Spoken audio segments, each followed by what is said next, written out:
Hello दोस्तों, मैं कुणाल। मेरे इस यूट्यूब चैनल में आपका स्वागत है। आज एक नए टॉपिक के साथ फिर उपस्थित हूँ जो सीटेट एग्ज़ाम के लिए बहुत ही महत्वपूर्ण है। ये इम्पोर्टेंट टॉपिक आपको सीटेट क्वालिफाई करने में मदद करेगा। तो अगर आप नए हैं तो चैनल को सब्सक्राइब करें और ज़्यादा से ज़्यादा लोगों तक शेयर करें। चलिए शुरू करते हैं। एनसीएफ 2005 के अनुसार कक्षा 3 से 5 तक के बच्चों को पर्यावरण अध्ययन की 6 थीमों में विभाजित किया गया है। ये 6 थीम कौन कौन से हैं? पहला थीम है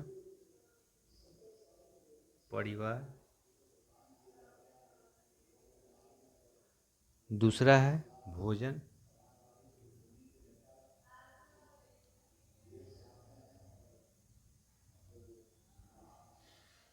तीसरा है यात्रा।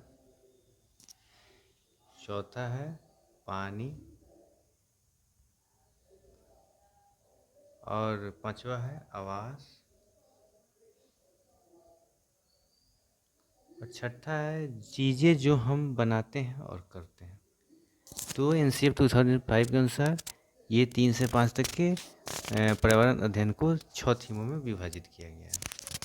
अब इसमें हम लोग देखेंगे बदलते परिवार के बारे में, जो मुख्य रूप से 2 बातों पर निर्भर करता है। पहले तो ये होगा कि ये किसके अनुसार विभाजित किया गया है, तो एनसीएफ 2005 के अनुसार।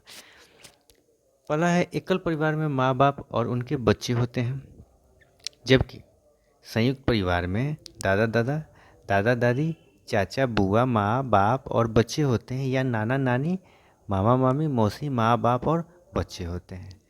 ये इस चैप्टर में बदलते परिवार में ही बताया गया है कि एक संयुक्त परिवार होते हैं और एक एकल परिवार होते हैं। एकल परिवार में मात्र माँ बाप और बच्चे ही ज़्यादातर होते हैं, माँ बाप और उनके एक दो ये बच्चे होते हैं, जबकि संयुक्त परिवार में इन सारे लोगों के अलावा दादा दादी, चाचा चाची, बुआ और नाना नानी भी, मामा मामी भी कभी कभी सम्मिलित हो जाते हैं। तो इसमें बस इतना ही था। ये बहुत छोटा ही चैप्टर है, तो इसको देख लीजिएगा, ये भी इम्पोर्टेंट है। वो चैप्टर छोटा था इसलिए नए चैप्टर को लेते हैं। बसवा का खेत। ये बसवा एक गांव का नाम है जो कर्नाटक नहीं, बसवा ये किसान का नाम है, सॉरी माफ़ कीजिएगा। बसवा ये किसान का नाम है जो खेत में काम करता है, जो कर्नाटक के बेलवनिका यहाँ दिया हुआ है, बेलवनिका गांव में रहता है। और मेरे अप्पा किसान हैं। जुलाई का महीना है, हर बार की तरह इस बार भी अप्पा को कितने सारे काम करने पड़ते हैं। जब ज़रूरत पड़ती है तो अप्पा मुझे अपने साथ खेत में ले जाते हैं। पिछले कुछ दिनों से अप्पा ने खूंटी की मदद से खेत की मिट्टी को नरम किया। अब खूंटी होता क्या है, तो ये हाथ में दिख रहा होगा आपको। इससे मिट्टी पर मार के मिट्टी को क्या किया जाता है, नरम किया जाता है। जो ढेला ढेला रहता है उसको इसको इससे पीट कर उसको खुरदुरा नरम सॉफ्ट किया जाता है। इस तरह के उपकरण का नाम खुट्टी है। इसको खुट्टी बोलते हैं। इसका काम क्या है, तो मिट्टी को नरम करने का काम है। और उस खुट्टी की मदद से मिट्टी को सॉफ्ट करने के बाद तब आती है बारी इस बैल के द्वारा हल लगाकर। ये एक यहाँ पर दिख रहा होगा, ये उपकरण है। इसको खूंटी को कुड़ीगो बोलते हैं, कुड़ीगो। इसमें बीज डालकर साथ ही साथ हल से खेत को चीरते हुए बीज डालकर साथ में बीज भी डालते जाते हैं। तो ये इसके अप्पा हैं जो कुड़ीगो। इस उपकरण का नाम क्या है, कुड़ीगो, जिसके सहारे बीज हम लोग बोते हैं।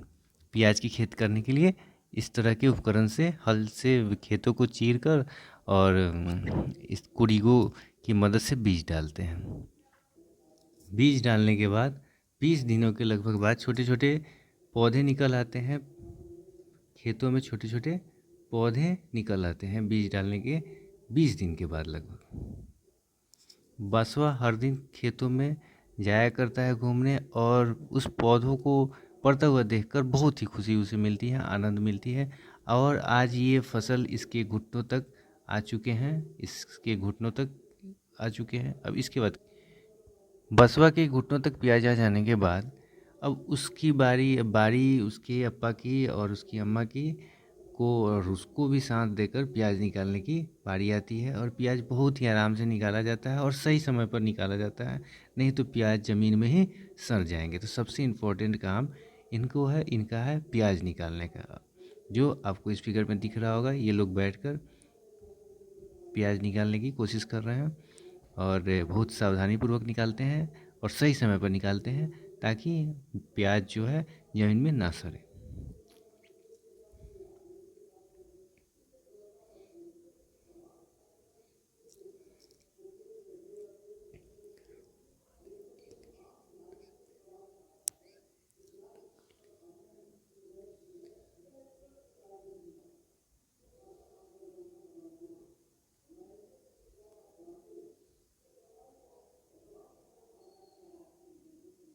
प्याज निकलने के बाद उसकी अम्मा इल्गो से इसके प्याज को अच्छी तरह से इसके ऊपर वाले भाग को, जो पत्ता होता है, उसको काट कर हटा लेती है। इल्गे, ये कर्नाटक में इसको इल्गे बोला जाता है, लेकिन बिहार और यूपी जैसे इलाकों में इस तरह के उपकरण को हंसुआ बोला जाता है। और इसके अप्पा और चचा मिलकर बोरी में सब प्याज को डालकर और चले जाते हैं मार्केट में बेचने के लिए। तो इतनी सारी प्रक्रिया होने के बाद हम एक फसल को लंबे समय के बाद अपने घर में लाते हैं, तत्पश्चात उसको बेचकर जो मुनाफा है वो कमाते हैं।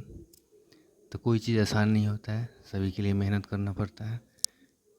तो इस चैप्टर में कर्नाटक के बारे में दिया हुआ था, तो उसके बारे में कुछ इम्पोर्टेंट पॉइंट जान लीजिए। कर्नाटक की भाषा कन्नड़ है। कर्नाटक की भाषा क्या है? कन्नड़ है। कन्नड़ भाषा में कर्नाटक के लोग कन्नड़ भाषा का उपयोग करते हैं। बेलवनिका गांव कर्नाटक में। पूछता है कि बेलवनिया गांव, बेलवनिका गांव किस राज्य में है? तो कर्नाटक लगाना है आप लोग को। हुलगुड़ी गांव कर्नाटक में है। हुलगुड़ी गांव भी क्या है? कर्नाटक में भी है, कर्नाटक में ही है।